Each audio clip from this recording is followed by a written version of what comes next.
So chapter 8 is about fixed and circulating capital.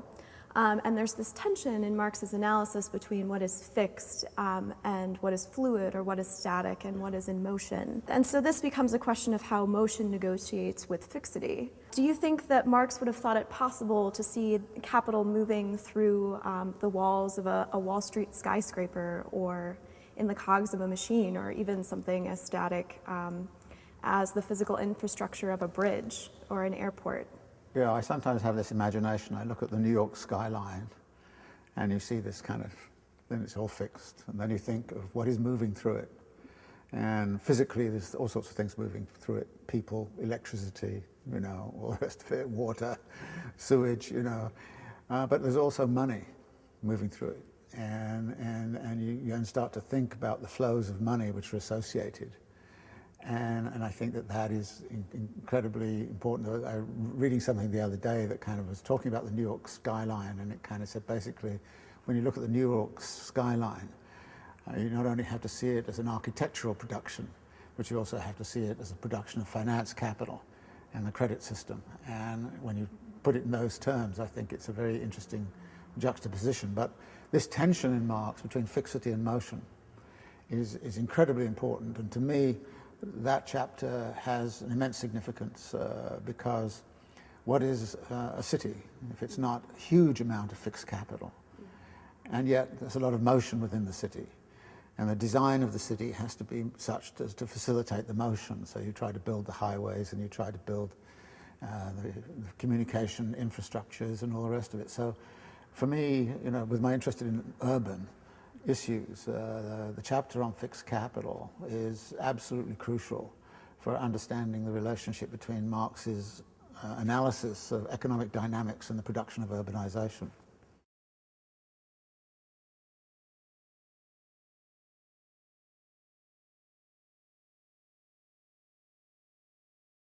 Okay, so this week we deal with the question of fixed capital. And it's already cropped up quite a few times in the text.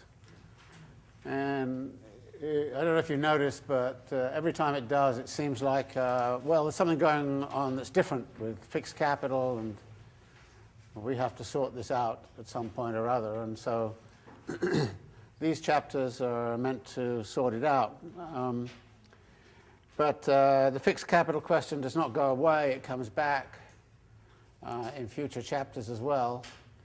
And I think it's a terribly important category in Marx's theory. And we have to grapple with what it's all about.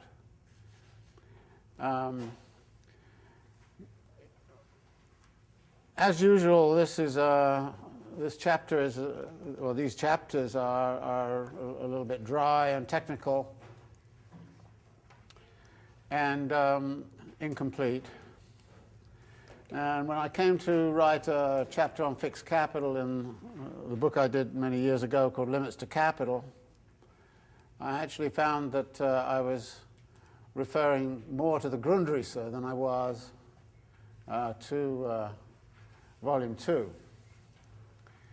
And when I went back and checked the Grundrisse and Volume 2, I realized why. First, the language in the Grundrisse is much more exuberant and exciting and colorful, which I'm sorry to say always appeals to me. But the second reason is that there are some issues covered in the Grundrisse which are pretty much buried here.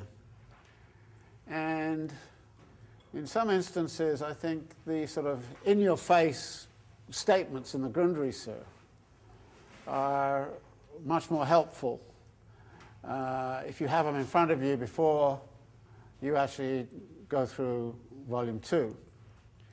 Now, for those of you who are kind of want to be aficionados of fixed capital,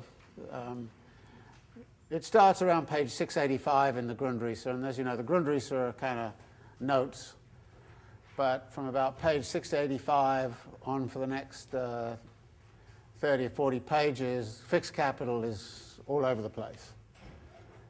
And I thought it would be interesting to start by getting you to look at just a couple of passages from this piece I've sent around. Has everybody got a copy of this?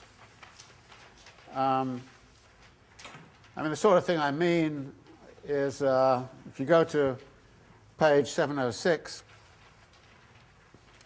I mean, there's some great stuff at the top of the page on contradictions and so on, which we're not actually concerned with here, but at the bottom of the page, he says this: nature builds no machines, no locomotives, railways, electric telegraph, self-acting mules, etc.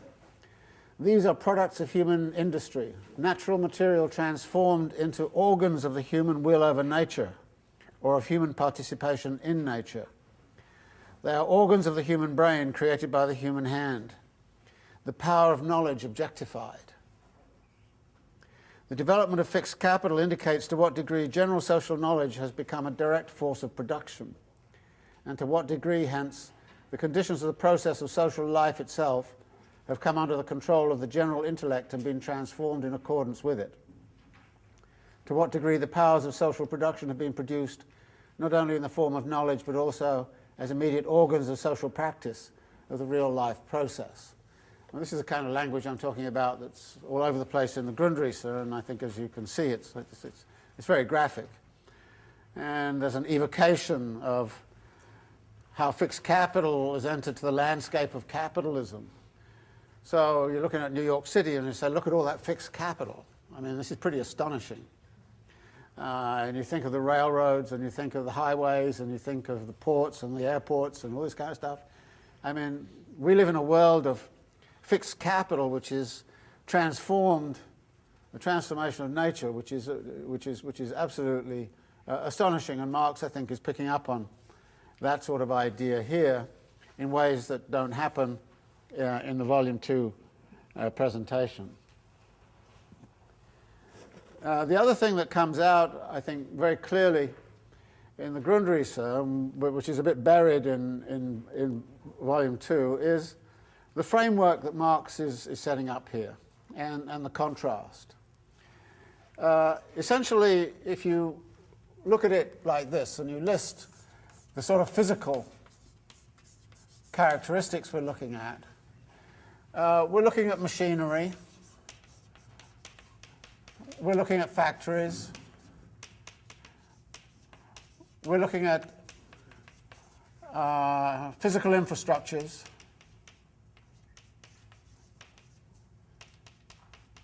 all of those elements.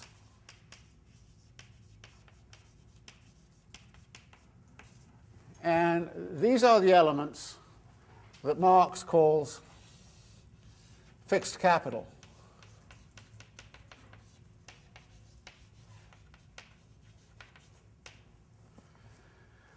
There are then other elements like auxiliary materials,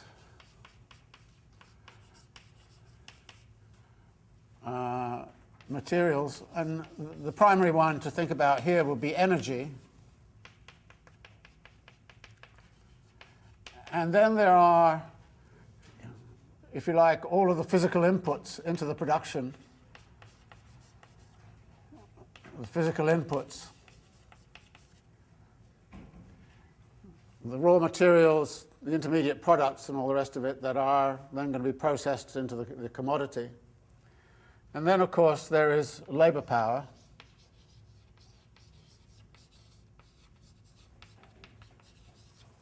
And all of this is circulating capital.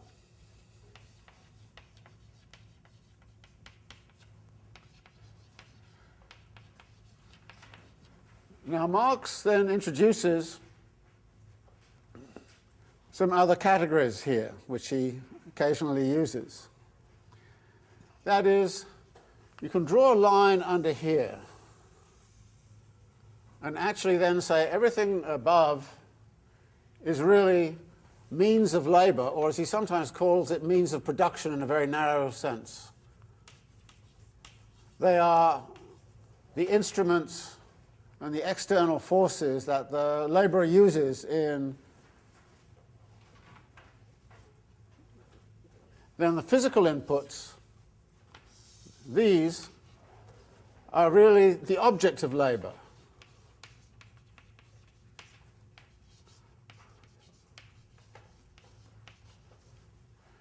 And labour power, of course, is the subjective element.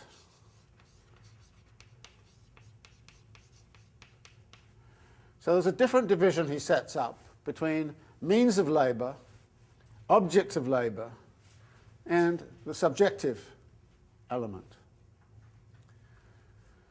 But all of this is very different from the categories that he has been working with right throughout Volume 1. And the two categories he works with in Volume 1 are constant capital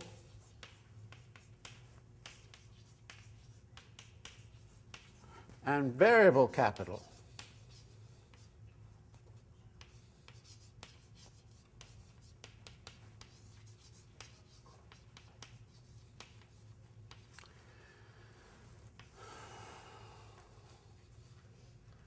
Now, this way of categorizing things, which we're going to mainly be looking at here, which is mainly the relationship between fixed capital and circulating capital, with occasional looks at means of labour and objects of labour and the subjective element, it's a very different division from constant capital and variable capital. What you see here is, of course, the theory of surplus value. So out of this configuration, you see the production of surplus value, which is why those are the categories he uses in Volume 1. Here, you're looking at something completely different. You're looking at the motion of capital.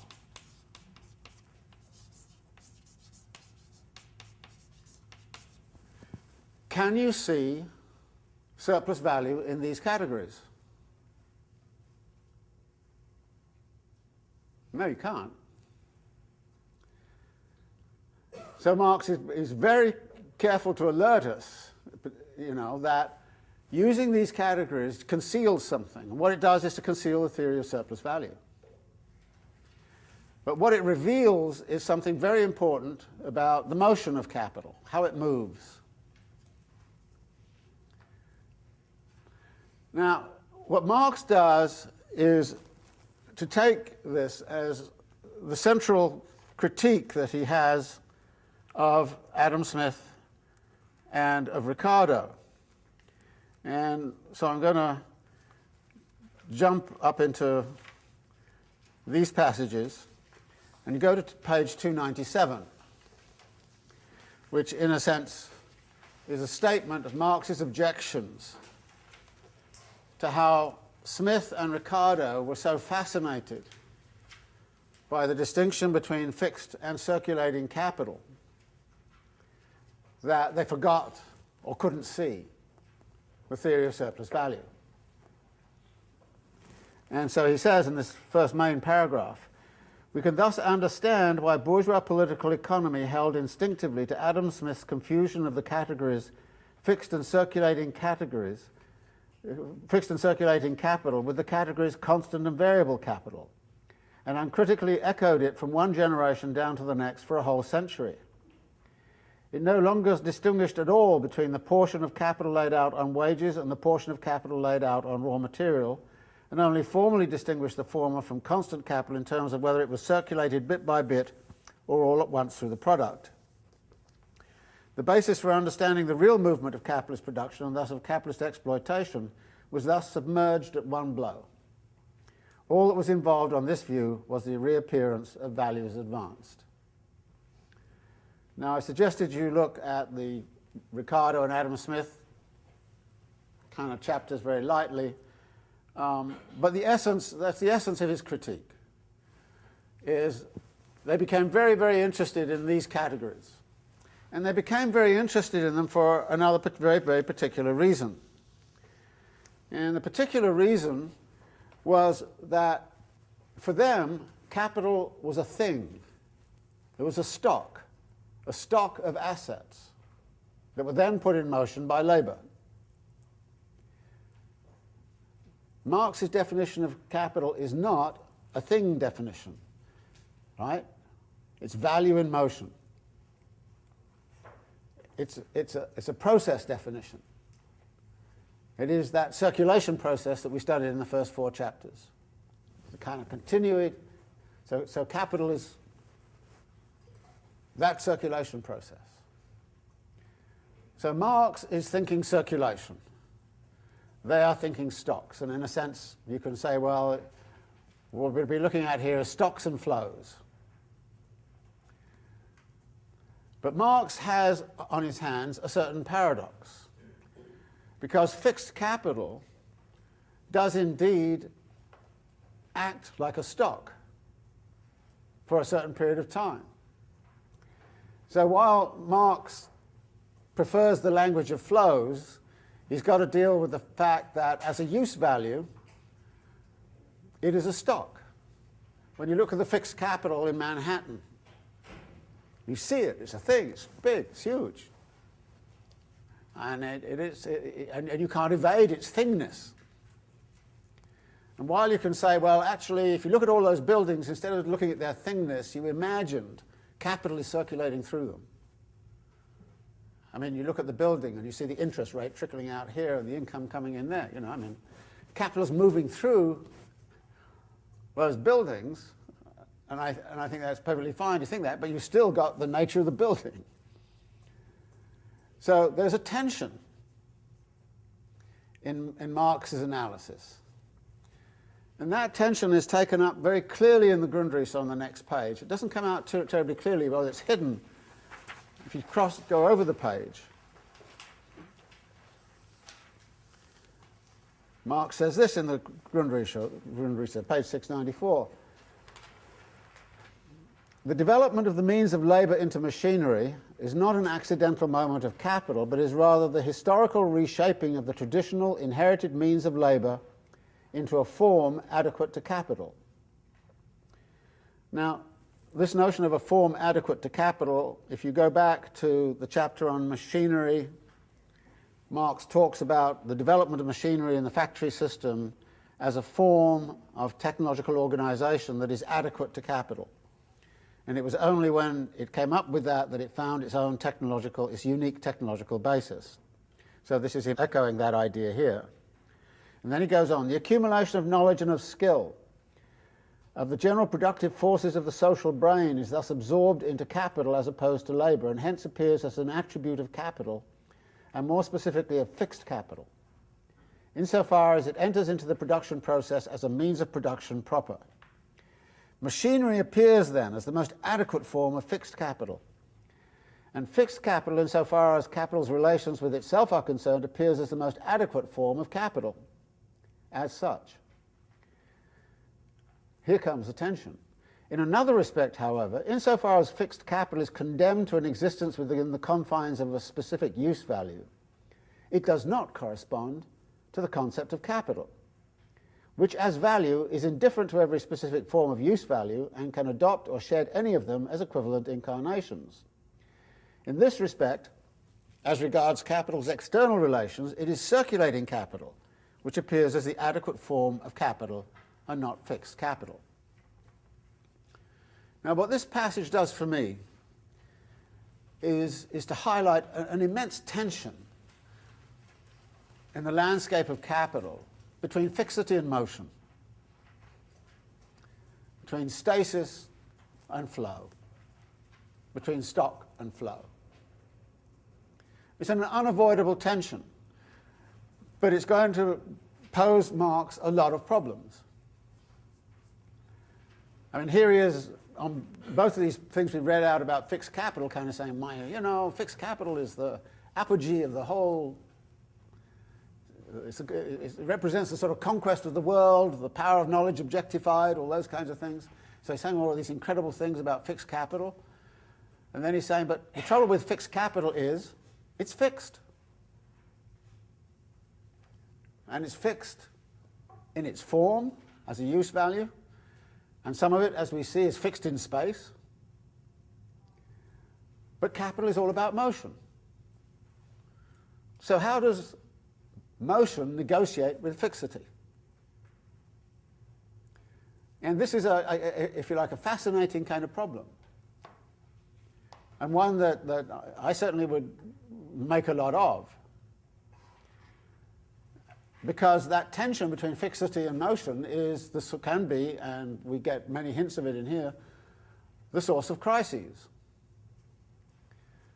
The fixity will not give way to the motion. The motion needs to break the fixity in order to keep in motion. And if you think of it in landscape terms, which Marx doesn't think of, but I do, if you look at the landscape of capital in the era of railroads, you would see a certain kind of fixed structures around which capital was moving. And those fixed structures were perfectly adequate for capital for many a year.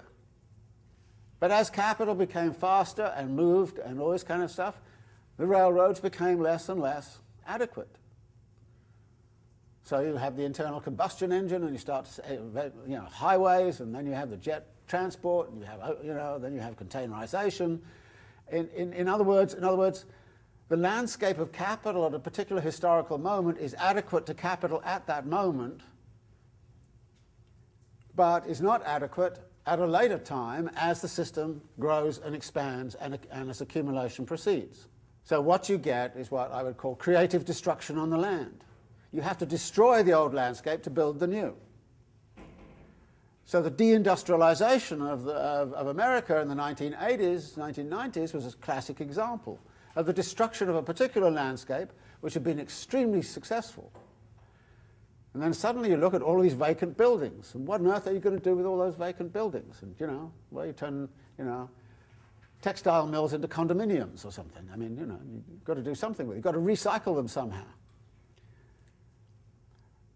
So the relationship between fixity and motion in the history of capital is a fascinating topic. At least it is to me. It may not be to you. So I think that actually this is a very telling point here, which Marx is pushing on in general in the Grundrisse. And there's far more about this in the Grundrisse than there is in Volume 2 of Capital.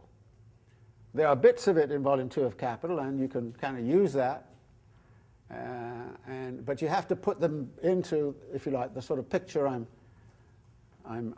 creating here of this tension between fixity and motion. So with that in mind then, let's take a look more closely at fixed capital and circulating capital and what that's all about. One of the things that immediately strikes you is the language which he uses. He uses the word peculiarity, several times. And actually he uses that in the Grundrisse as well. So in the middle of the first page he says, the peculiarity of this part of the constant capital, the means of labour in the strict sense, is this. And then he goes on right at the bottom to say, as a means of labour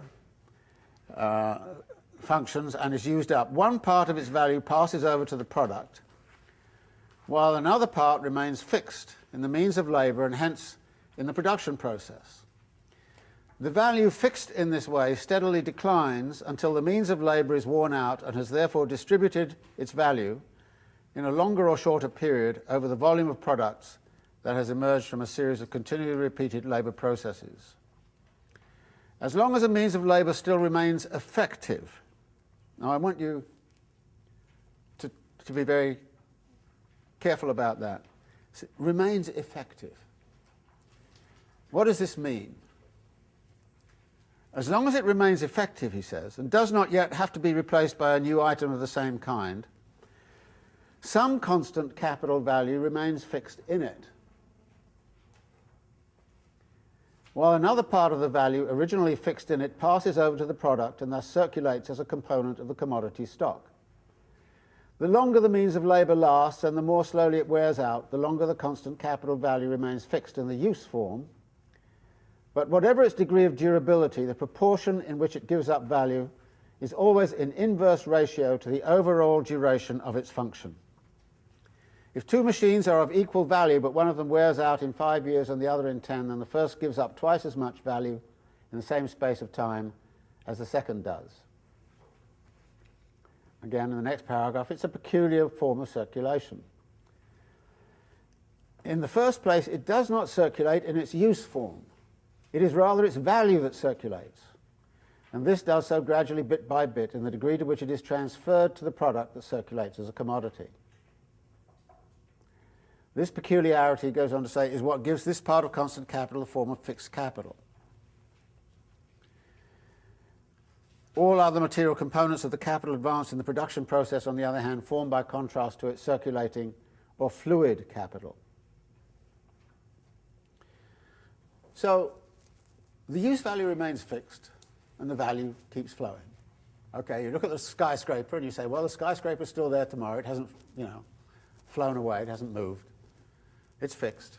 It remains fixed for a long time. On the other hand, the amortization stream and the interest rates that are paid on it are flowing out while the incomes are flowing in. So something's flowing through it. And it's very interesting to look at buildings as sites of flows. Flows of people, flows of electricity, flows of water, flows of sewage. I mean, the whole thing is a mass of flows. But on the other hand, it still has this quality of a thing. So the use value and the value are actually separated from each other in what they are doing in this whole thing. And this introduces a bit of a dilemma for capital. The first dilemma is I think best set out on 240, about the middle there. The more slowly this value is given up, and the means of labour gives up value with each repetition of the same labour process, the greater is the capital still fixed, and the greater the difference between the capital employed in the production process and the capital consumed in it. The capital employed includes the whole value of the fixed capital. The capital consumed, however, is only that bit of the value of the fixed capital which passes into the commodity. And right now he's using what we call a straight line depreciation idea, that if the value at time 1 or time 0 is, say, 10, and the thing lasts for 10 years, then over time the value just drops down to 0 at year 10. And it's a straight line kind of process. That is, 1/10 of the value disappears every year. So this is I think one of the features of what we're talking about here. And then he then says on 241 what he later says on 297, again in the critique of Ricardo and all the rest of it. He says on 241, besides their basic error, their confusion of the categories of fixed and circulating capital with the categories of constant variable capital, confusion in the demarcation of concepts made by previous economists, rest primarily on the following points. So that we've already covered. Firstly, certain properties that characterize the means of labour materially are made into direct properties of fixed capital, e.g. physical immobility, such as that of a house. But it is always easy to show that other means of labour, which are also such fixed capital, ships, for example, have the opposite property, i.e. physical mobility. So fixed capital is not necessarily fixed in space. Some of it is, some of it's not. Some of it's mobile, some of it's not. And he does cover this at a number of particular points, so let's look at those. On page 242, other means of labour, however, are produced from the start in this static form, tied to the spot, such as improvements to the soil, factory buildings, blast furnaces, canals, railways, etc. The continued attachment of the means of labour to the production process in which it is to function is here simultaneously conditioned by its sensuous mode of existence. On the other hand, a means of labour may constantly change its physical place, i.e. move, and yet be engaged throughout in the production process, as with a locomotive, a ship, draft cattle, etc. Immobility does not give it the character of fixed capital in the one case, nor does mobility remove this character in the other.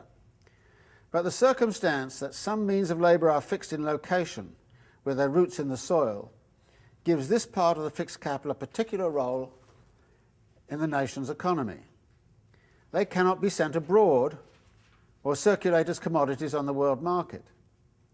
It is quite possible for the property titles to this fixed capital to change, as we've seen in housing markets, for example, with securitisation and selling the mortgages to selling lousy mortgages to some Norwegian municipality, which then can't pay its employees when they all go bust. So you can ship around the property titles. They can be bought and sold, and in this respect circulate ideally. These property titles can even circulate on foreign markets in the form of shares, for example. But a change in the persons who are the owners of this kind of fixed capital does not change the relationship between the static and materially fixed part of the wealth of a country and the movable part of it. Now this topic comes back again much further on page 288 to 9. And this is in the chapter on Adam Smith. So let's look at that, 288 to 9. I'm sorry I'm jumping around, but you have to jump around actually in this text to keep some of the topics. Otherwise you get into it and then you get out of it and then you get back into it. And So here he says, a spinning machine, for instance, has no use value if it is not used for spinning, does not function as an element of production, and thus from the capitalist standpoint as a fixed component of productive capital. But the spinning machine is mobile. It can be exported from the country where it is produced and be sold directly or indirectly to a foreign country, whether in exchange for raw materials or for champagne. In the country where it was produced, it then functions only as commodity capital, but never, not even after its sale, as fixed capital. However, products that have been localized by being incorporated into the earth, and hence can only be used locally, factory buildings, railways, bridges, tunnels, docks, etc., soil improvements and so on, cannot be exported body and soul. They are immobile. If they are not to be useless, they must function after their sale as fixed capital in the country in which they were produced. Now the implication of that is that if you have fixed capital in the land, circulating capital has to go there and validate it. And if no circulating capital goes there, the fixed capital is useless.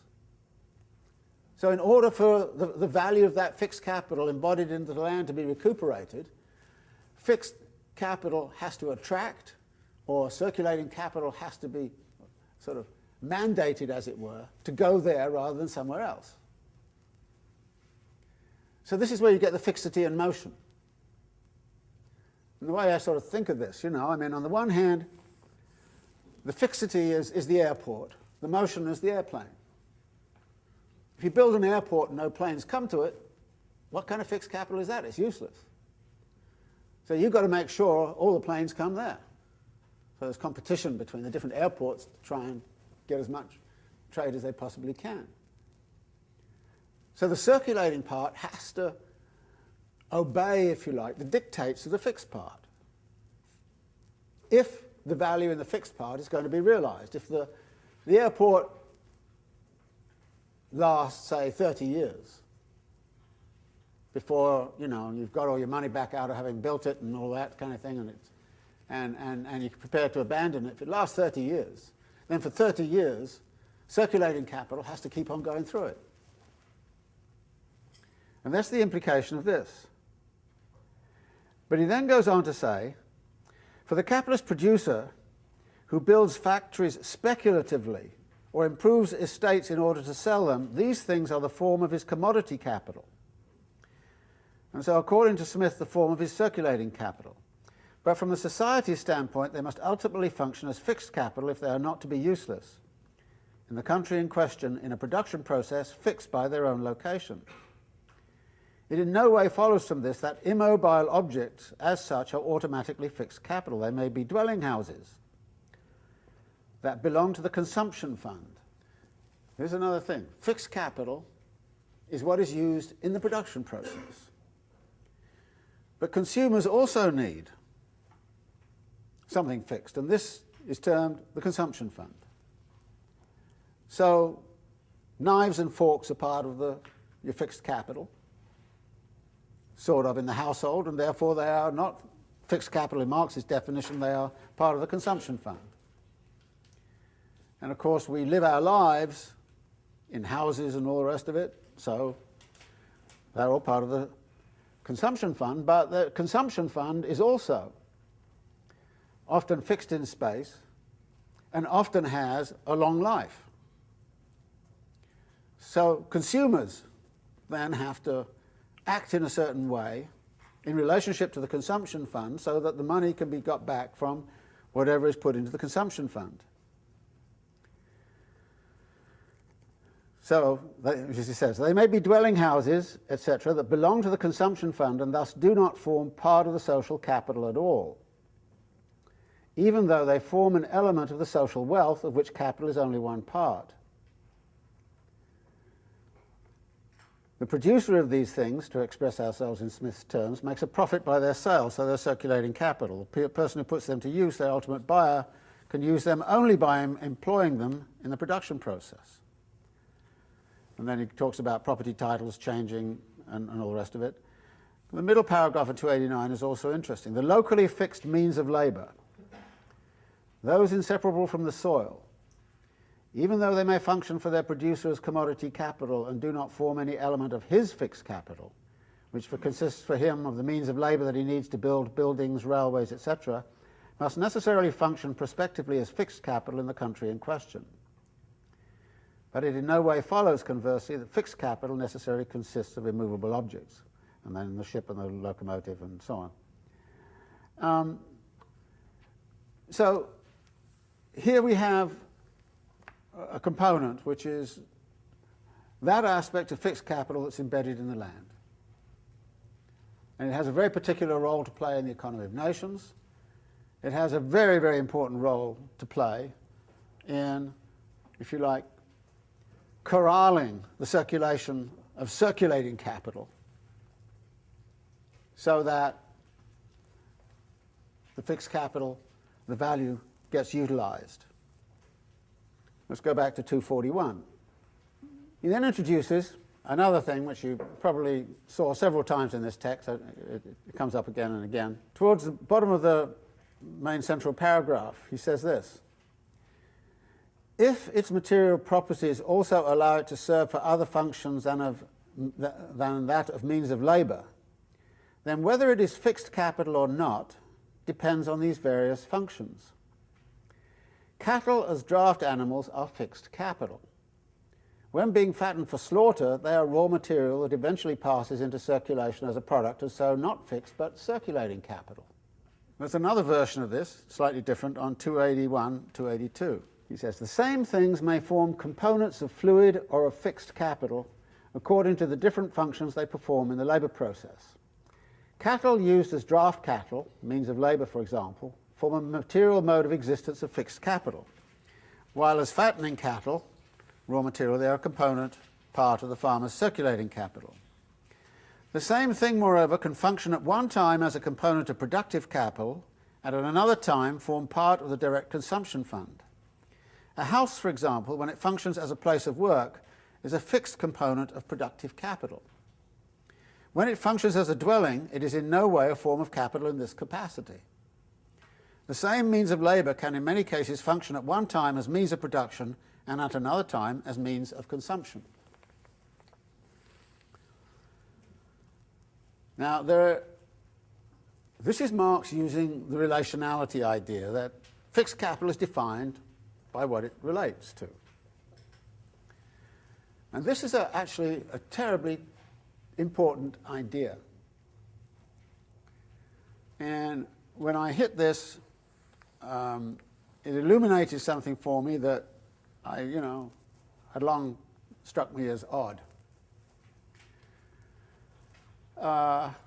One of the theories of capitalist development to which I was exposed in my youth was a book by Walt Rostow called The Stages of Economic Growth. It was subtitled A Non-Communist Manifesto. And it really was. It was the Cold War stuff, you know. And it was basically arguing that in order to confront the communist threat, you needed to have a development strategy that was going to bring high-grade consumerism to all that part of the world that the communists had not yet got to. I mean, there was a real fear that the communists were going to, you know, spread the wealth around and people were going to be better off and, you know, have good health care and all those kinds of things. And, you know, the US government is terrified, everybody's terrified that the communists are going to succeed, so, you know, we've got to have a development strategy. How do you get a low-income country out of poverty to the point of high consumerism? Well, said Rostow, you go through a number of stages. One is about the preconditions for, I've forgotten how many stages, 5 or 6 stages. Well, one was the sort of pre-capitalist condition. The second was creating the preconditions for growth. And in Rostow's version, that meant creating a lot of physical infrastructures, fixed capital formation, creating all the necessary infrastructures, particularly the physical infrastructures, the roads, all those kinds of things, the ports, the communication networks, all those kinds of things. And then there came the next stage, which he called the takeoff into economic growth, which is that capital, looking at its situation where it had all of these infrastructures, it had the water supplies, it had the communications, would come in and create development. And then that would, of course, be about employing people.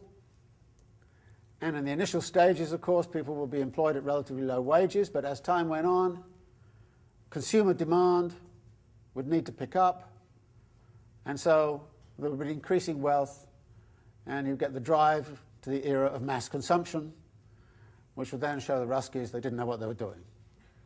I mean, this is the kind of theoretical apparatus. And what he did was then to assemble a lot of data from different countries to look at the historical data and say, can I see phases of really strong fixed capital formation, where fixed capital formation is about 7% of the economy and it jumps up to 18% or something like that, and we then see a strong growth spurt that follows. And he found a lot of data in a lot of countries to show, yeah, you could show that. You could show that. And it was, you know, quite compelling, and everybody kind of thought Rostow was onto something, and this was what we should be doing. The one big problem with his model was when people went back and looked at Britain, you couldn't see it. It wasn't there. And Britain was the first place, really, to do this. So how come Britain took off without fixed capital formation? Now, this taking off on the basis of fixed capital formation requires that consumption be restrained. And there's some support for that argument even in Marx. So if you go again to the Grundrisse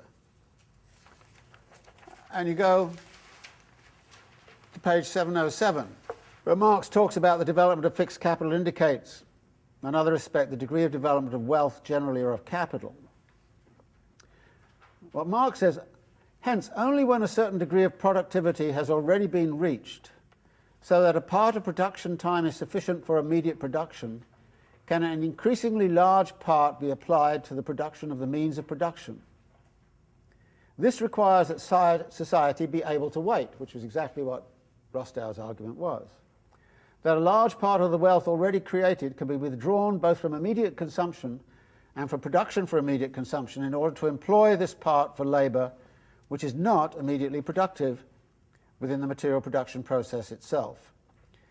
This requires a certain level of productivity and of relative overabundance, and more specifically, a level directly related to the transformation of circulating capital into fixed capital. As the magnitude of relative surplus labour depends on the productivity of necessary labour, so does the magnitude of labour time, living as well as objectified, employed in the production of fixed capital depend on the productivity of the labour time spent in the direct production of products. Surplus population, from this standpoint, as well as surplus production, is a condition for this. So Marx is also arguing that in order to build all of these physical infrastructures, you need surplus population and you need surplus production, which was exactly Rostow's point. Which then sort of course, comes back to the question, well, how would Marx explain the British case? Well, one of the things that explains it is, I think, quite simple.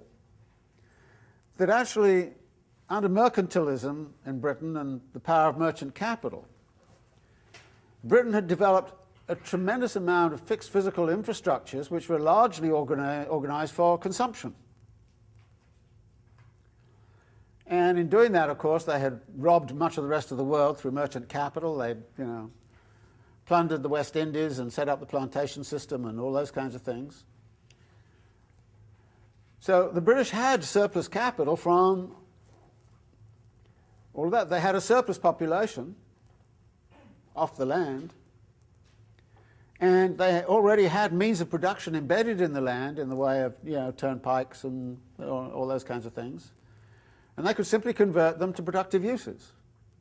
In other words, you didn't need investment, all you needed was a conversion. And I think this idea of conversion from something which is in the consumer realm into something that is in the production realm is actually a very important argument in the history of capital. And it works both ways. I think it's very, very fascinating, actually, that, say, in the early 1970s, in the 1970s, let's go back to then, all the textile mills are closing down. All that fixed capital in the textile mills is disappearing. It's become useless. That's when you start to see people saying, well, maybe we can turn them into condominiums or something, or museums or something. At the same time, a new form of production is opening up in the sweatshops of Los Angeles, in which the fixed capital is now somebody's basement. Look at the tremendous savings that happen when you move from a vast factory and all its maintenance to a back room or a basement with a few sewing machines and people making shirts in sweated labour conditions. So you get a proliferation of sweatshops. And that had happened, of course, back in the 17th and 18th century in Britain, where the merchants used something called the putting out system. They would go to the peasants and say, okay, here's the cloth, turn it into this and this, and we will come back in 1 week and we want to see it all. The peasant's hut was the fixed capital. And by the way, what happens with microfinance right now? Huh? What are you doing? You're actually turning peasants' huts all over the place into the fixed capital. At the same time as the fixed capital, which is big stuff, is being devalued and destroyed. But that fixed capital which is being devalued and destroyed then gets recycled into the consumption fund. So you get a two-way move. On the one hand, stuff that's in the consumption fund suddenly becomes the fixed capital, and stuff that's fixed capital suddenly becomes the consumption fund. They become the condominiums. So I find Marx's relational definition here saying, well, you can't say just because we look at a thing that that's fixed capital. What you have to do is to say, what is it relating to? Is it relating to production or is it not? Is it relating to consumption or not? And even the definition of fixed capital is a relational definition. If we go back to the preceding chapter to fixed capital, it's about the turnover time. And fixed capital is that part of constant capital which is left over after one turnover time. Now, turnover times are very different. If you have very short turnover times, then obviously you've got a lot of fixed capital. If you've got long turnover time, the fixed capital may be an analogous piece of fixed capital, which is in a business turning over at a very fast, will actually turn into not being fixed capital. So what is fixed capital has this relational definition, depending upon where it is situated. And I think what became so clear to me, I mean, I was reading all about, well, how come Britain didn't do this? Well, it had so much in the consumption fund it didn't need. It had a surplus capital. In fact, the big problem in Britain in the 17th and 18th century was surplus capital and not knowing what to do with it. In other words, you didn't have to save. And actually then what happens is that as time goes on, of course, British surplus capital starts to go somewhere else. It goes to the United States or it goes to Argentina. Finds a surplus population there, and so, you know, actually it's the other way around than what Rostow was arguing, which is that you've got to, you know, tighten your belt and get a lot of fixed capital and, you know, going. Actually, the capital's big problem is how to dispose of the surpluses. And one of the ways you can dispose of the surpluses is, of course, by fixed capital investment, which is one of my big arguments about how urbanization connects to capital accumulation. That is, surpluses of capital are being produced all of the time, often in vast amounts. What do you do with it? Well, put it in the built environment, which has the benefit, by the way, if you don't know whether it's profitable or not for, you know, maybe 10 or 15 years. So you put it in, put more in, and then you get these speculative booms, what we've just been through. So these dynamics, I think, are actually, can be extracted, if you like, from this whole process. So you have these different conditions. Like I say, one is, you know, the notion of fixity, there's a difference between mobile and immobile. Then there's the whole kind of question of, well, is it operating as circulating capital or fixed capital? Is it in the consumption fund? Is it in production? You have all of those sorts of choices. So as Marx starts to say, you know, these definitions are, on the one hand, rather slippery. But the slipperiness is, I think, really interesting. I mean, one of the things people get impatient with Marx is precisely the slipperiness of some of his categories and his definitions, their relationality. But here you see that the relationality is helpful in explaining quite a lot of the phenomena that we see going on around us, like the recycling of buildings into the consumption fund, or the use of the elements in the consumption fund as fixed capital. Let's pause here for a minute. Do you have any kind of comments or questions about the discussion so far? What is the difference between means of production and means of labor? Well, he sometimes, I mean, this gets a little confusing, because he sometimes says means of production, in volume 1 he'll say means of production, and it'll mean all of this, you know. Here, when he uses means of production, he means the means that the laborer uses to make something. The tools, the infrastructures, and all the rest of it. And he's differentiating that from the object of labor. So my means of production is my tools and all this kind of stuff. The object of labor is what I apply the tools for. Means of production would be the potter's wheel. The object of labor would be the clay.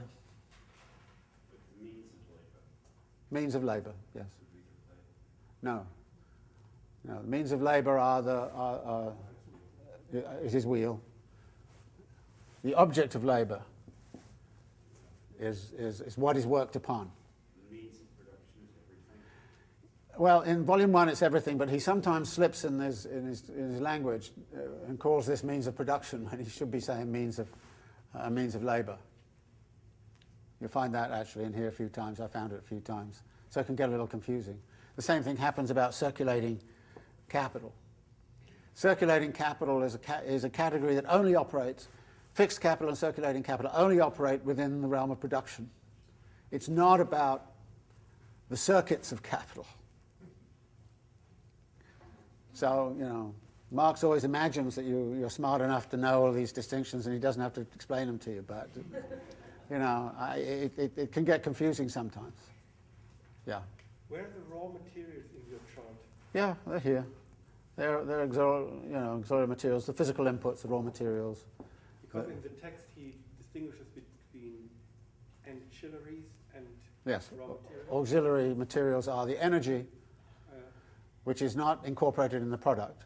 The cotton goes into the shirt, the energy does not go into the shirt, it helps make the shirt. So auxiliary materials are not objects of labor, they are means, but they are circulating because the energy is totally used up during the production period.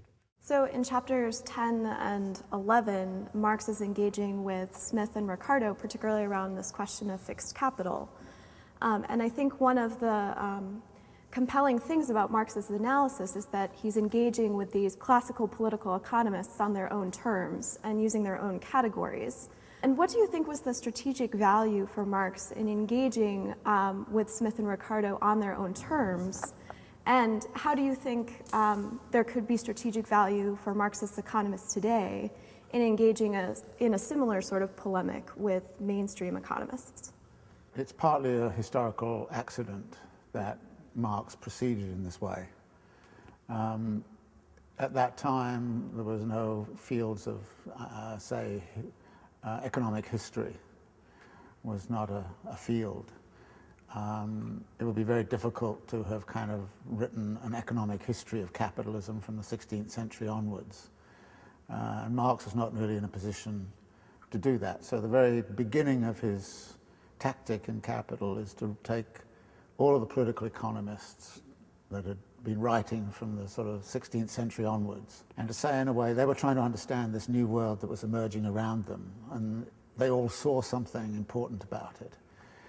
Through a critique of them, you would come to a critical understanding of what was going on in that world. So this gives a great deal of authority to classical political economists, because in a sense that's Marx's raw material. And he's applying a critical method to it. And you see that at work in these chapters. He says, well, this is how Ricardo looks at it, Smith looked at it, and Ricardo looked at it. And through critiquing them, I can come to another understanding. But the second thing, I think, was a political decision. Political economy of that period had a kind of utopian side to it. And everybody was kind of saying, if only you could have a freely functioning market and the state doing the right kinds of things, and you could get rid of monopoly and get rid of excessive state interference, then we would have a perfect world. So there was a notion that public policy and our thinking should be dedicated to trying to implement the world that the classical political economists were depicting. So Marx wanted to take that utopian vision of the classical political economists and then say, well, let's work it through and see what actually happens. And instead of this world working to the benefit of all, which was the sort of Adam Smith thesis, what you see is it works to the benefit of capital and works to the detriment of the mass of the population that is going to be reduced to greater and greater poverty. So Marx wanted, in effect, to sort of confront that utopian vision and to say it's actually dystopian, not utopian. I think we often hear a very similar argument coming from economists today, that if we could just let the free market run its course, and if we just let these free market principles evolve to their greatest extent, that that we'll have a similar sort of utopia. Yes, well, I mean, we've had 30 years of that, and look at the levels of income inequality that have arisen almost everywhere in the world where these nostrums have been applied, and I think that is one of the crucial insights you get from Marx, which is the more you move in that direction in policy terms, the more the rich are going to actually get far, far richer, and the poor are going to be relatively impoverished. Do you find that, particularly in our own moment, that the class relation is becoming even more evident? Well, the curious thing about that is the answer is yes in objective terms, but in subjective terms, a lot of people don't see it. Right. And that, again, is part of the masking effect. which Marx talks about when he talks about fetishism, that the underlying social realities get concealed from us by these market processes. And to the degree that we all believe in, to some level, in market individualism, if things are going bad for us, it must be our own fault.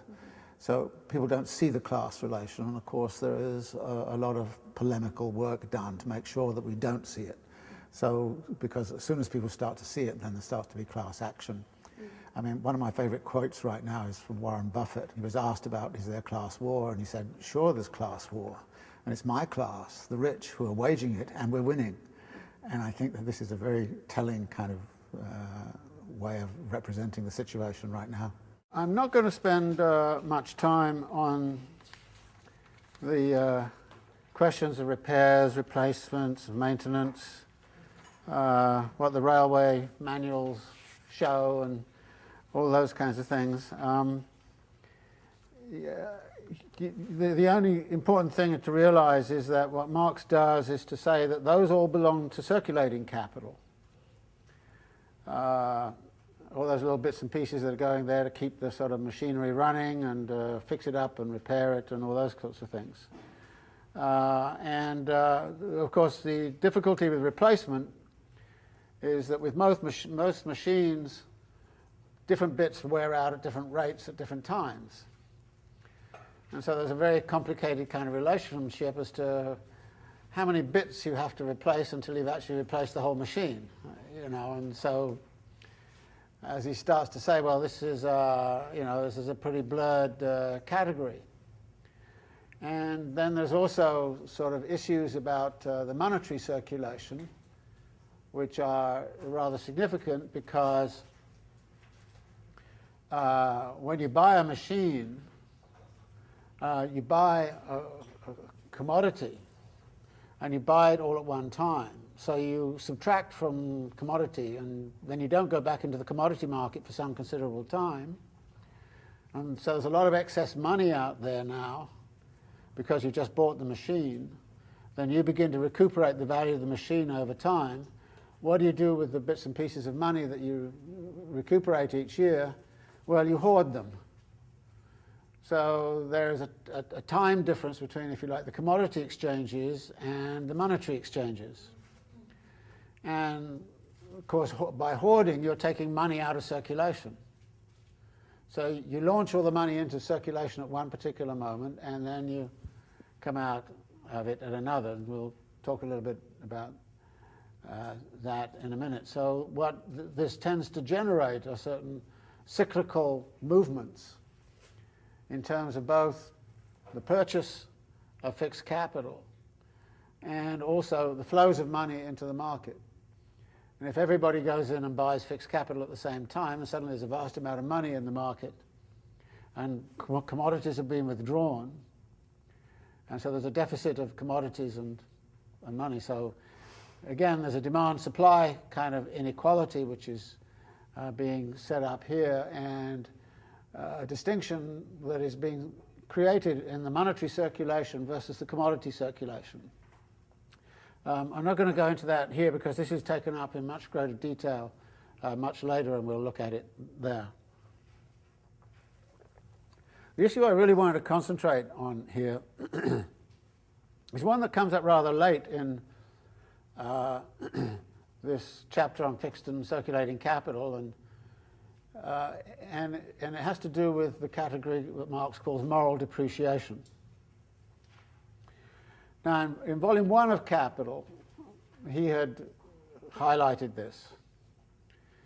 And so it's a little surprising that he doesn't highlight it more here, because this is a really big issue.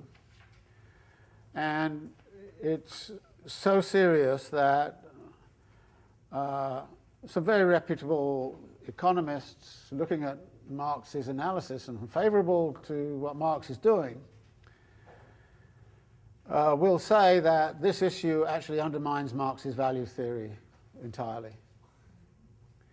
That you can't really maintain Marx's value theory in the form that he articulated it, because you're up against a real set of problems here that just cannot be handled in terms of the value theory. So I'll alert you to that. And it largely does arise out of this question of moral depreciation. So let's see what he says about it, and then let's talk a little bit about it. On page 250, the top there he says, finally, as is the case throughout large-scale industry, he calls it moral deterioration also plays a part. After 10 years have elapsed, it is generally possible to buy the same quantity of carriages and locomotives for £30,000 as previously cost £40,000. A depreciation of 25% on the market price must thus be reckoned with on this material, even if there is no depreciation in the use value. And then he talks about something when I mentioned that by and large in volume 2 he's leaving out technological change, but here he can't afford to. He says, the means of labour are for the most part constantly revolutionised by the progress of industry. Hence they are not replaced in their original form, but in the revolutionised form. On the one hand, the volume of fixed capital that is invested in a particular natural form and has to last out for a definite average lifespan within this is a reason why new machines, etc., are introduced only gradually, and hence forms an obstacle to the rapid general introduction of improved means of labour. On the other hand, competition forces the replacement of old means of labour by new ones before their natural demise, particularly when decisive revolutions have taken place. Catastrophes, crises, etc. are the principal causes that compel such premature renewals of equipment on a broad social scale. So instead of thinking about a fixed depreciation schedule of this sort, we have to deal with the fact that the depreciation is maybe messed up by the fact that competition is pushing us to do something different. It gets taken up again on page 264. Again, apologies for jumping around. To the same extent, he says, as the value and durability of the fixed capital applied develops with the development of the capitalist mode of production, so also does the life of industry and industrial capital and each particular investment develop, extending to several years, say an average of 10 years. If the development of fixed capital extends this life on the one hand, it is cut short on the other by the constant revolutionizing of the means of production, which also increases steadily with the development of the capitalist mode of production. This also leads to changes in the means of production. They constantly have to be replaced because of their moral depreciation long before they are physically exhausted. We can assume that for the most important branches of large-scale industry, this life cycle is now on average a 10-year one. The precise figure is not important here. The result is that the cycle of related turnovers, extending over a number of years within which the capital is confined by its fixed component, is one of the material foundations for the periodic cycle in which business passes through successive periods of stagnation, moderate activity, overexcitement, and crisis. The periods for which capital is invested certainly differ greatly and do not coincide in time, but a crisis is always the starting point of a large volume of new investment. It is also, therefore, if we consider the society as a whole, more or less a new material basis for the next turnover cycle. Now, what's involved here is if I bought a machine for £10,000 and it's going to last 10 years, I'm expecting that its use value to me is going to be such that I can get back £1,000 a year for 10 years. And by the end of 10 years, I will have £10,000 hoarded, and I then go back into the market and buy the replacement of the machine. Now, there are a number of problems with this. The first is when I go back into the market to buy the machine, it may not cost the same thing.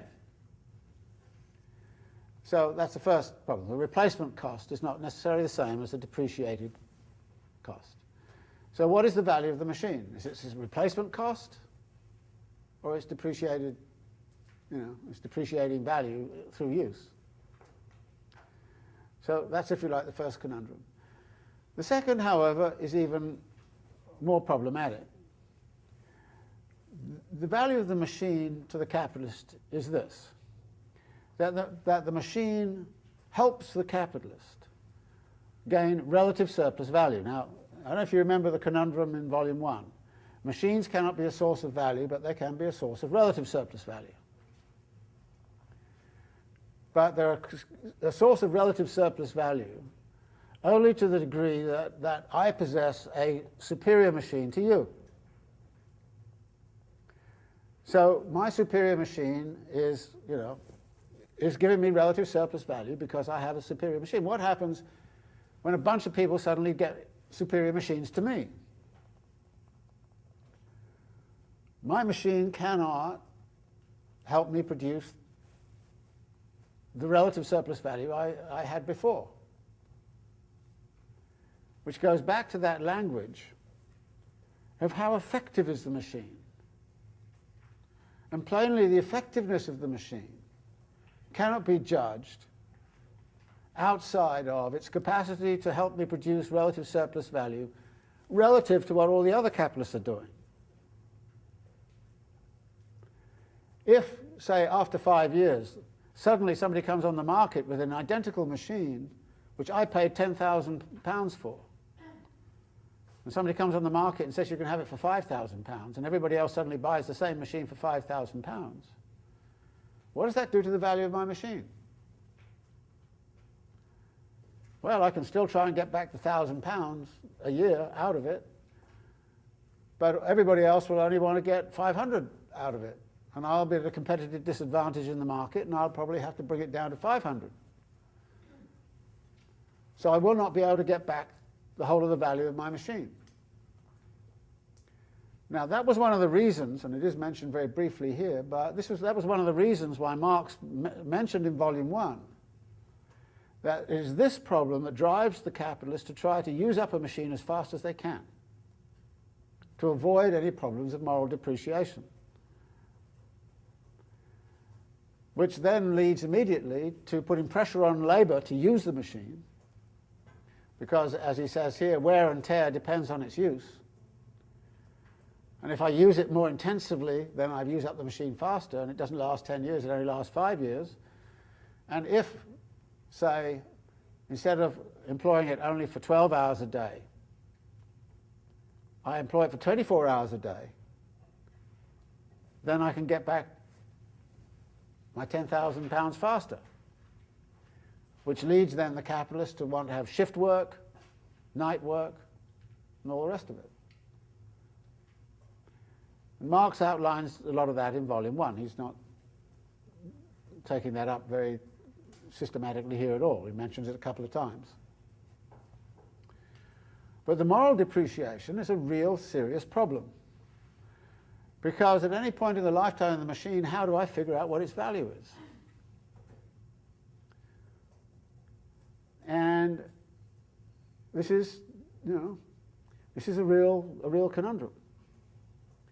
Now, one of the solutions to this, which is perhaps the only solution you can imagine, is to say, well, actually, why don't we do the accounting this way? Why don't we say, at the end of a particular turnover period,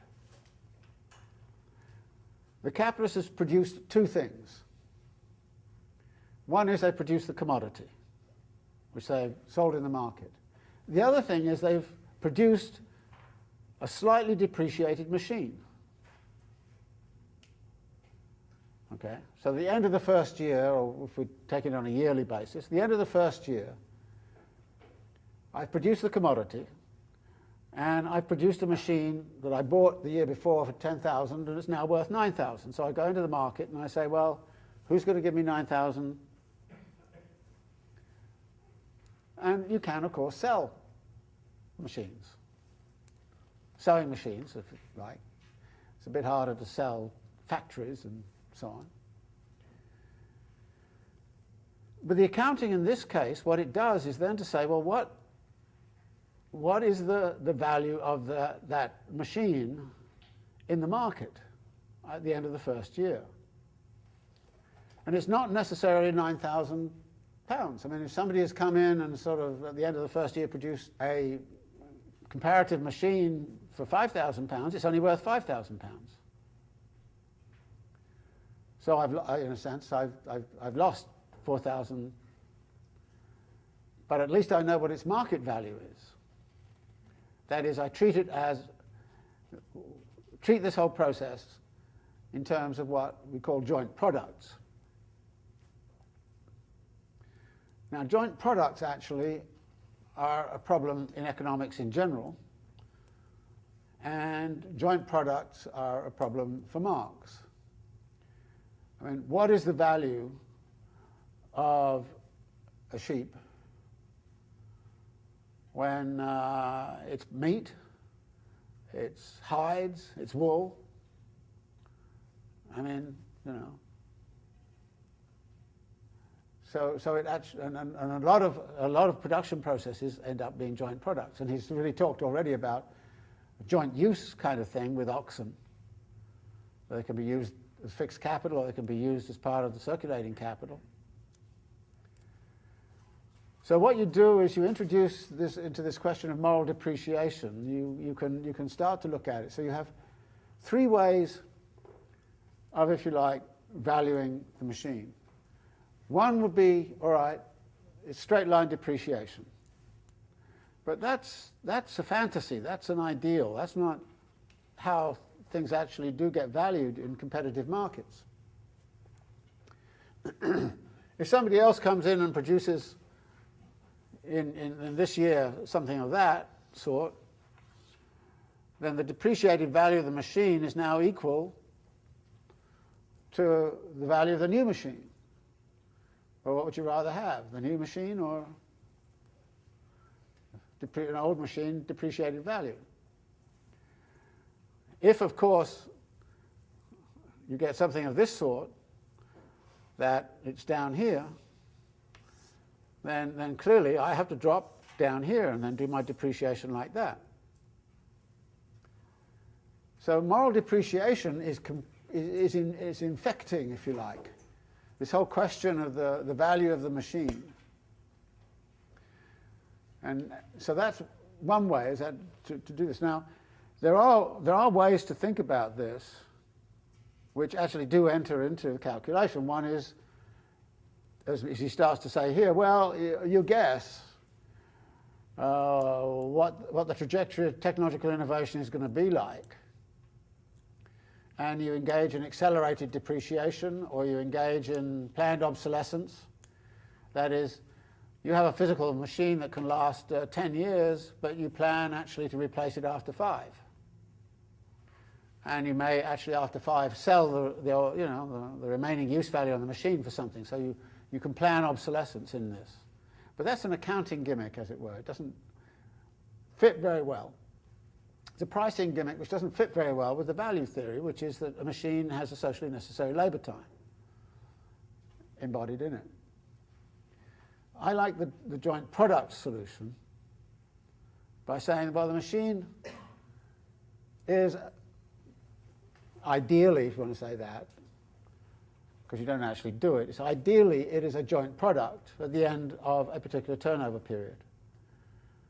And then you can make the decision to sell the machine, revalue it, or whatever. Now, if you revalue it, I mean, if something comes in and the machine is totally worthless, then you chuck it out, so you've just lost the value. But revaluation, is that permitted in the Marxian scheme of things?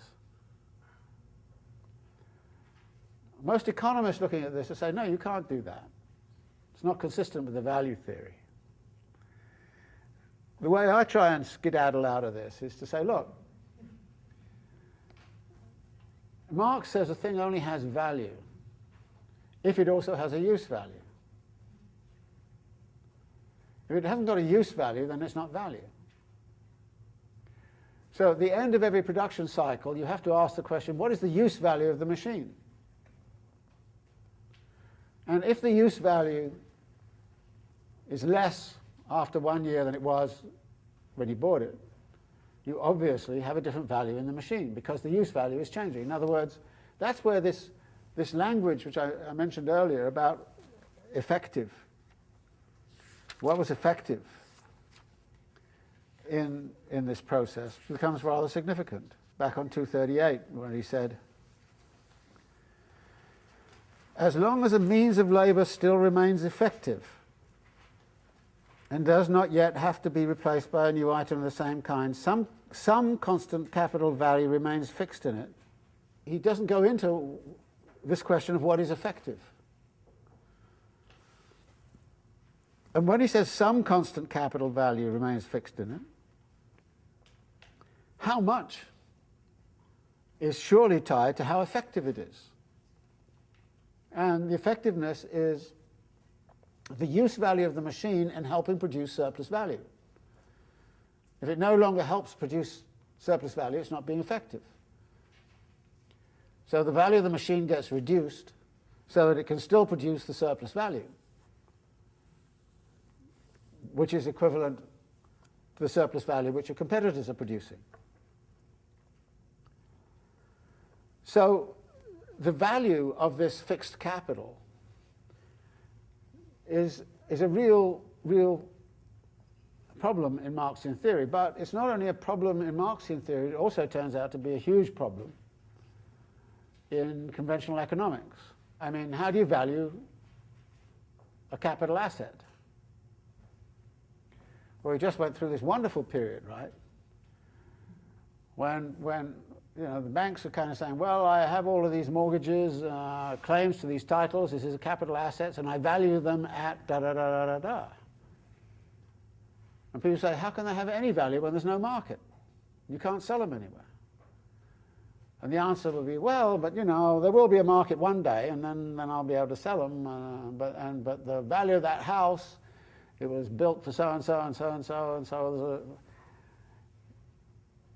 But there's tremendous controversy, for instance, on asset valuation in capitalist institutions. If you insist on something that's called mark-to-market, i.e. what you would get for it if you sold it in the market, in that period when there was no market, you would have to have written all of those values, assets down to zero. And if you did that, the banks would have been completely bankrupt. So they came up with some fictitious number to say, well, actually the assets on our books are worth, you know, $300 million or something like that. So there's a huge argument actually amongst the capitalists to how to value assets, and of course these are consumer goods like housing, but the same would be true of machines. How do you value machines? Well, sewing machines you could find out pretty easily because you know what the second-hand value is. The sewing machines are being traded all the time. One of the other ways you could do it is, of course, to lease. The capitalist can lease. So each year, instead of buying a forklift truck, you lease it. In which case, you only lease it for one turnover period. And then you go back and you convert fixed capital into circulating capital because you only do it in exactly the same rate as your turnover period. So you could lease it, or you could rent it, yeah. This issue of moral depreciation, it seems like it's tied up very much with technological innovation and improving machines. And I'm just going back to like at the very beginning of Volume 2 here, where he's saying, I'm not going to talk about this, that, or the other thing. I'm talking about the pure state of circulation. And so, like, how do you reconcile that with? There are moments when he has to break. I mean, we've seen several moments when he's broken that kind of rule. And this is one of those moments where he's dealing with fixed capital. He's tried to stick with the rule by giving us fixed, but he knows that actually out there is this fixed capital valuation problem, which he's shied away from here. He really has. I mean, it's a bit surprising. I mean, there's more about it in the Grundrisse, and there's just as much about it in Volume 1 as there is here. And I suspect he shied away from it precisely because he couldn't see a way to do it that was very, there are moments when he comes very close to proposing a joint product kind of solution. I mean, there are a couple of moments where he does that. 243. And he says, its value thus acquires a dual existence, A part of it remains tied to its use form or natural form, which pertains to the production process, while another part separates off from this form as money. The dual existence there has the possibility of, simply saying, well, the dual existence also is about the relationship of value to the use form. The only way I can reconcile the underlying value theory is precisely to go back to that phrase when he kind of says if a thing has no use value, it's no value. Well, if it has diminished use value, it has less value. So instead of it being an either or, it has value or it doesn't have value, you would have actually a sliding scale of possible values there depending upon its degree of utility. And that's where this business of its level of effectiveness starts to become, I think, significant. And that has to be looked at in use value terms. Now, again, Marx is very reluctant to allow questions of use value back into the argument. And I think what's going on here is he wants to keep that out, he wants to keep the credit system out, he wants to keep all these things out, so he doesn't actually get to the point where he could actually propose an adequate solution to this problem, which leaves us all with a kind of a bit of a messy sort of situation. But all I can say is that if this is destructive of Marx's value theory, the fixed capital asset problem in classical economics actually destroys the whole of neoclassical economic theory. And this was shown in the capital theory controversies way back in the 1970s. And the way the conventional economists did with it, they say, well, yeah, it's right, but we're not going to take any notice of it. We're just going to act as if it's not a problem. So I kind of think, well, if they can do it, why can't Marxists? I mean, if they can fantasize that there's not a problem when they know there is, and when you see that problem emerging, as we did in this it was so interesting just reading this business press about, how are these housing values how are they being valued? Yeah. Are we not dealing with sort of a conflation between price and value here? Because I think if I remember correctly from volume 1, I think it is, where it says that they're never going to meet. But value ends up being that regulative law of nature, like gravity, where the house will tumble in when things get out of balance. So if you can't, the idea that you couldn't actually put, if we're talking about pricing it, you can always put a price on something, but the idea that you can't put a value on a machine that's been used for a little bit, it seems like you couldn't do that with any commodity, because the price and value will always be somehow incommensurate. There are two things here. One is the money price is never going to be exactly. So Marx is talking about equilibrium prices, which are roughly equivalent to value. So he's kind of saying, I work with the value theory because, when supply and demand are in equilibrium, they generate an equilibrium price, and the equilibrium prices are what I'm working with. Now, he should be able to say the same, so he should be able to say that about all commodities. Okay. And yeah, he knows the price of commodities is going up and down, all this kind of stuff. We know, he knows that, but the value structure still is intact. It's still the regulative kind of thing. But here we have a situation where you just can't say, oh, it's going to be solved by going into the prices. You have to kind of find a way to somehow or other make the value of this commodity, which was a machine, and it's sold to you as a commodity, and you then hang on to it, and you're passing value through it. And this comes back to this fact that it's a use value, and the use value remains fixed, and you're generating this flow. Well, how much flow is coming out of this fixed thing? And that's the dilemma, and you can't calculate that independent of what it is that fixed use value is permitting you to do in its effectiveness in producing surplus value. So like I say, my argument is, well, all right, I wiggle out of it, if you like, by this kind of maneuver of saying, well, it just depends upon its usefulness, and its usefulness is measured by its capacity to help you gain surplus value. And if it's not helping you gain surplus value, it's less useful. So you have to diminish its value so the surplus value comes back to you, and you keep on having to, and you may come down to zero in 5 years, in which case, you have to go back in the market and buy another machine if they're becoming much more efficient. I mean, yeah. I'm just wondering, what happens when the fixed capital is produced by the state and paid for by the taxes of the workers? How does it factor in? As soon as you get into that, this does crop up in the next chapter where Marx talks about very large-scale investments in ports and harbours and things like that are generally too big to be taken by private capital. Therefore, they're undertaken by the state because nobody else can afford the length of time or the amount of money that's involved in putting it up front. So the state certainly has a very important role to play, particularly in the physical infrastructures, obviously. But how does that value get sort of measured by the capitalists? Well, I guess they're just taking it and not... The classic way in which the state would do this would be to borrow money and then build the bridge. Right? Then they have to pay off the interest and the principal for building the bridge. So the state acts like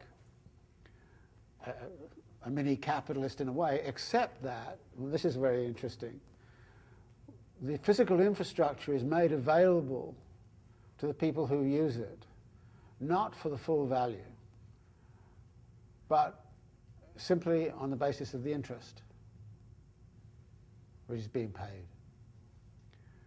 So a lot of fixed capital in a state-run situation will be circulating just, instead of you paying the whole principal and the interest, you just pay the interest on it.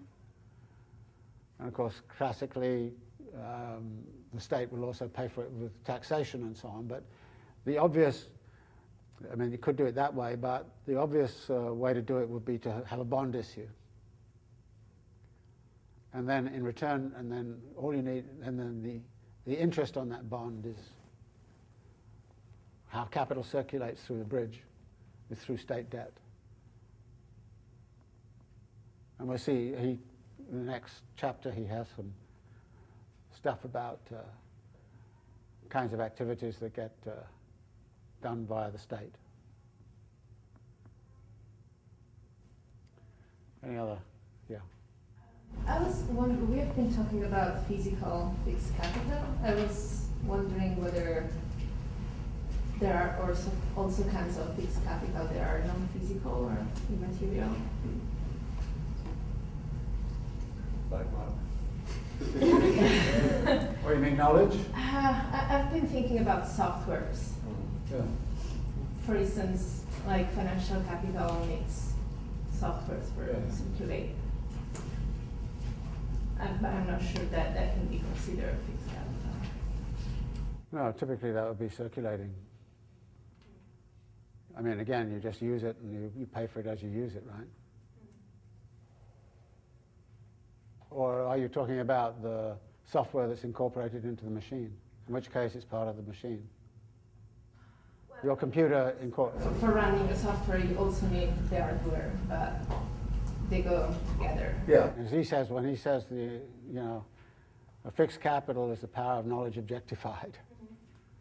I think he would kind of say, well, a machine that incorporates software is part of what we're talking about here.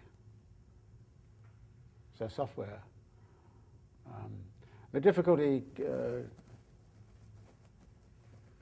comes with things like, it's difficult to get into this. When you get into questions of spectacle and so on, you can't really go very much further with the analysis that he has up to this point. You need a lot more ammunition to be able to analyze those kinds of questions. I tended to analyze those questions with the category of monopoly rent, which is in volume 3.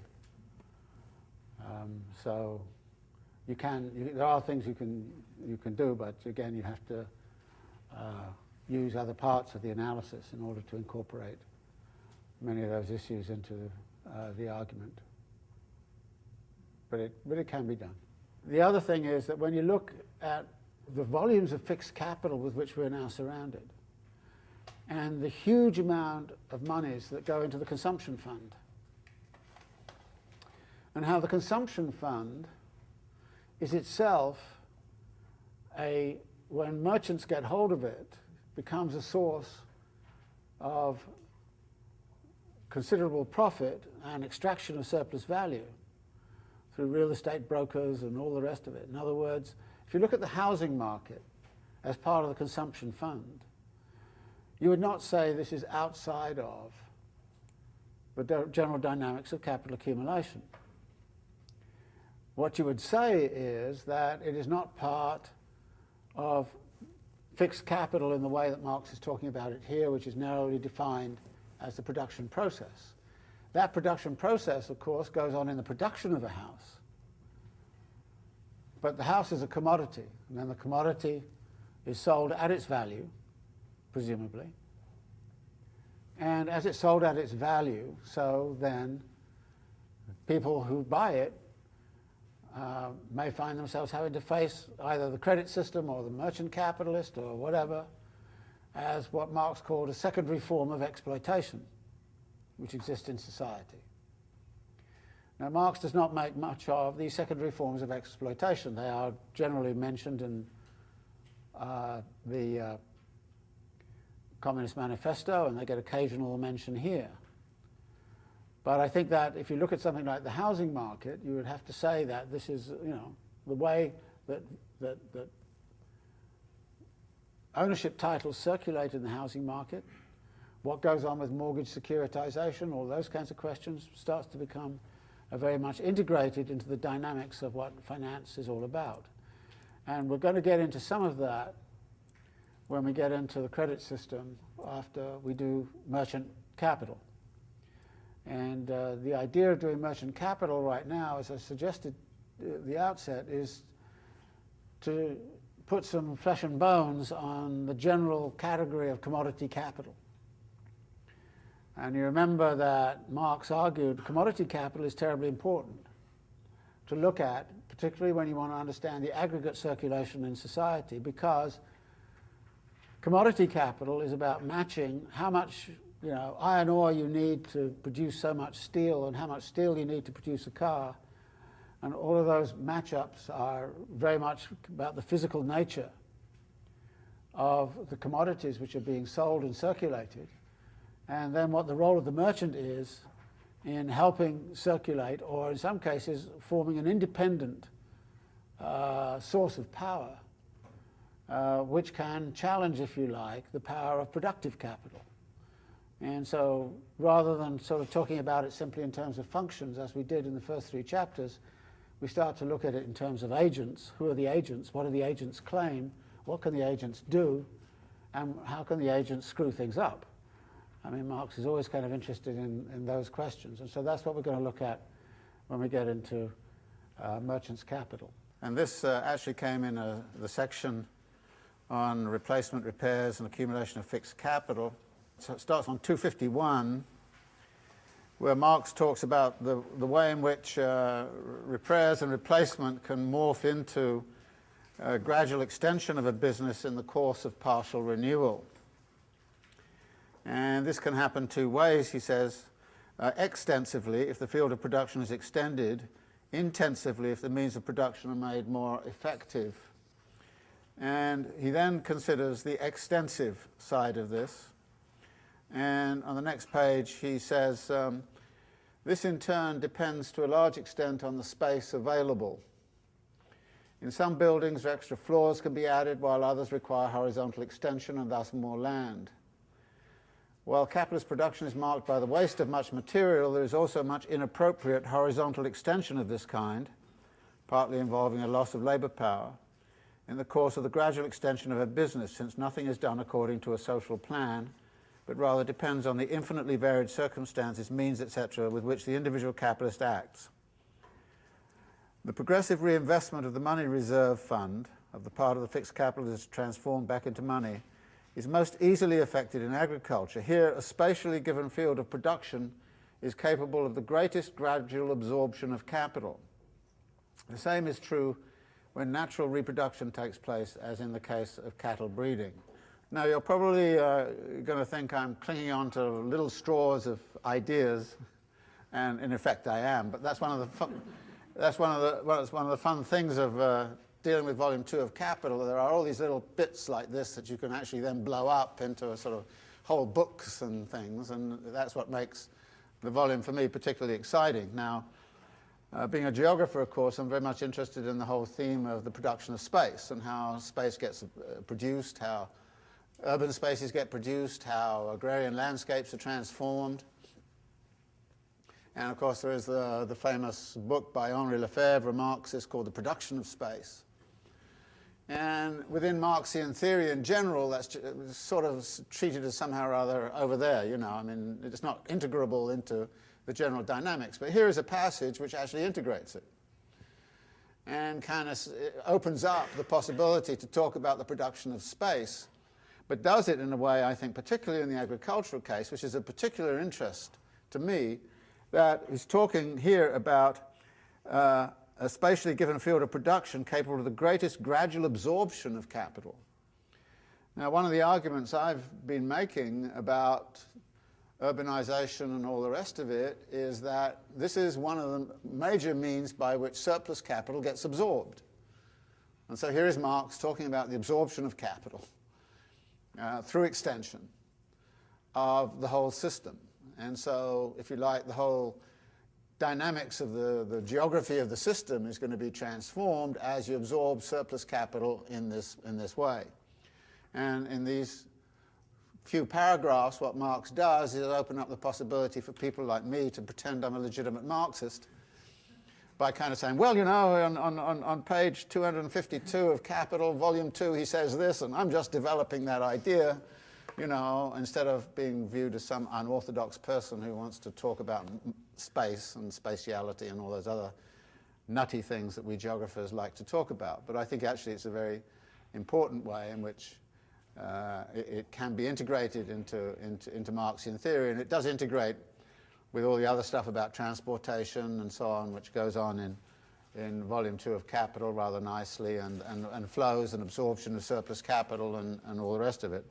So I think this is, like I said, again, one of those moments where there's something here which can be really built upon in a radical way. So make sure you get all of Volume 3 and Chapter 20, then 16, 17, 18, and 19.